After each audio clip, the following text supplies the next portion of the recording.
Assalamualaikum warahmatullahi wabarakatuh. Perkenalkan, nama saya Rama Yulianti, NIM B1018041. Di sini saya akan menjelaskan Sustainable Human Resource Management in Theory and Practice. Abstrak, tujuan dari studi ini adalah untuk memeriksa faktor-faktor yang penting terkait dengan gerakan organisasi menuju keberlanjutan yang lebih besar dan peran sumber daya manusia dan mungkin dimainkan dalam proses tersebut. Angka ini berkontribusi pada literatur yang muncul yang menghubungkan keberlanjutan dengan masalah yang diteliti dalam literatur Human Resource Management.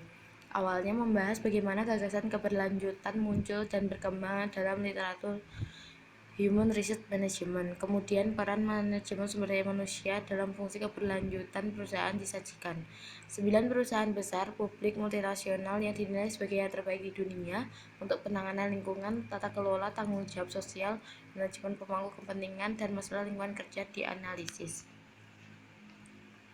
Responden pada penelitian ini adalah Alcoa, Bank of America, BASF, and the Coca-Cola Company, Eastman Kodak, Intel, Novartis AG, Royal Philips, dan Unilever, yang merupakan area dengan kontribusi sumber daya manusia terbesar dan area yang membutuhkan lebih banyak kontribusi sumber daya manusia ditunjukkan dan dibahas dan saran untuk praktik manajerial. Metodologi penelitian.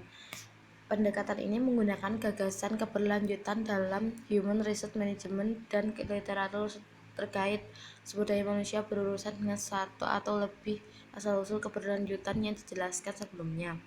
Pencarian ulang sebelumnya yang menghubungkan keberlanjutan dan masalah yang relevan untuk Human Resource Management dapat dilacak di literatur tentang Human Resource Management strategis, tanggung jawab sosial perusahaan, sistem kerja keberlanjutan, serta Human Resource Management berkelanjutan. Pendekatan yang diidentifikasi dalam literatur ini berbeda dalam hal asal pemahaman mereka tentang keberlanjutan, tujuan, fokus, dan landasan teoritis mereka. Berkenaan dengan pemahaman keberlanjutan, perbedaan utama dapat ditemukan dalam konsep keberlanjutan sebagai tanggung jawab sosial atau sebagai rasionalitas ekonomi. Hasil pengembangan kepemimpinan. Penekanan kuat dalam menciptakan budaya pembangunan telah diperhatikan di banyak perusahaan. Beberapa perusahaan menyebutkan bahwa mereka menawarkan peluang pengembangan kepemimpinan yang hampir tidak terbatas bagi karyawan berpotensi besar mereka. Ini berorientasi pada inti keberlanjutan sebagai tujuan perusahaan yang menyeluruh.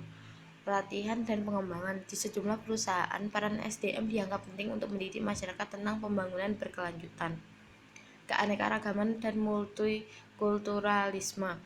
Sebuah tantangan khusus tentang keberagaman dan multikulturalisme terkait dengan masalah transparansi dan metrik di kebijakan dan prosedur keragaman telah diamati.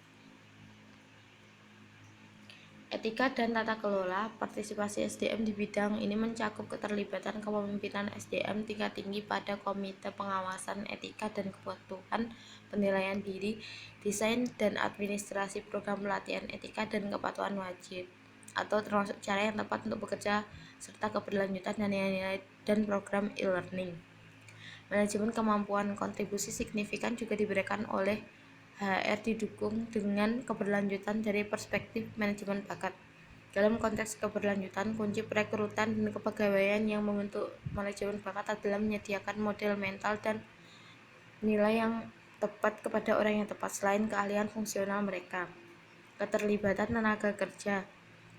Keterlibatan karyawan dipandang sangat terkait dengan keberlanjutan perusahaan, tidak hanya sebagai hal yang benar untuk dilakukan, tetapi sebagai faktor yang memungkinkan kepuasan pelanggan dan pertumbuhan bisnis.